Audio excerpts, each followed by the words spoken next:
মৃত্যু আসার আগেই আপনার পরিবারকে যেসব বিষয়ে ওসিয়ত করে যাবেন। 1. আমার মৃত্যুর সংবাদ শুনলে ইন্না লিল্লাহি ওয়া ইন্না ইলাইহি রাজিউন পড়বেন। 2. আমার মৃত্যুকে অকাল মৃত্যু বলবেন না, কারণ আমি আমার নির্ধারিত রিজিক ভোগ করে ফেলেছি।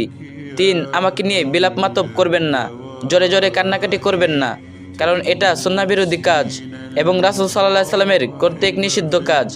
4. আমার মৃত্যুতে 40 কুলখানি মিলাদ করবেন না, কারণ এটা স্পষ্ট বিদআত। 5. যারা আমার মৃত্যুর সংবাদ শুনবেন তারা অবশ্যই আমার জানাজায় অংশগ্রহণ করার চেষ্টা করবেন। 6. আমার লাশ মাহরাম ছাড়া অন্য কাউকে দেখাবেন না। 7. আমার লাশকে সুন্দরভাবে বিশ্বস্ত মানুষ দ্বারা গোসল করানোর ব্যবস্থা করবেন। 8. লাশ দাফনে ইসলামিক রীতিনীতি অবলম্বন করবেন, সমাজের নয়।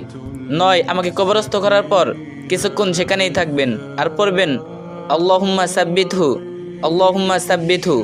আমার কবরের আযাব লাঘবের জন্য এবং মুনকার নাকিরের প্রশ্নের উত্তর যেন দিতে পারি সেই দোয়া করবেন, আল্লাহুম্মা সাব্বিতহু আলাল ঈমান।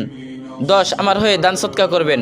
আমার সদকা জারিয়া চালু থাকলে সেটার খবর নেবেন, সেগুলোকে সমুন্নত করার চেষ্টা করবেন। 11. আমার মৃত্যু থেকে এই শিক্ষা নিয়ে ফিরে যাবেন, আপনারও সময় অতি নিকটে।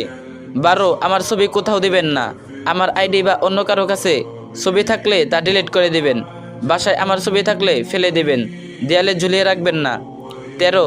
আমার পাওনা আমার পরিবারকে ফিরিয়ে দিবেন, না পারলে আমার জন্য সদকা জারিয়া করবেন, তাও না পারলে আজীবন আমার জন্য দোয়া করবেন, আমি ক্ষমা করে দিব ইনশাল্লাহ। 14. আপনি আমার কাছে কিছু পেয়ে থাকলে আমার জীবিত অবস্থায় আমার কাছে চেয়ে নেবেন, আর যদি মরে যাই পরিবারের কাছে চাইবেন। পরিবারের লোকদের বলবো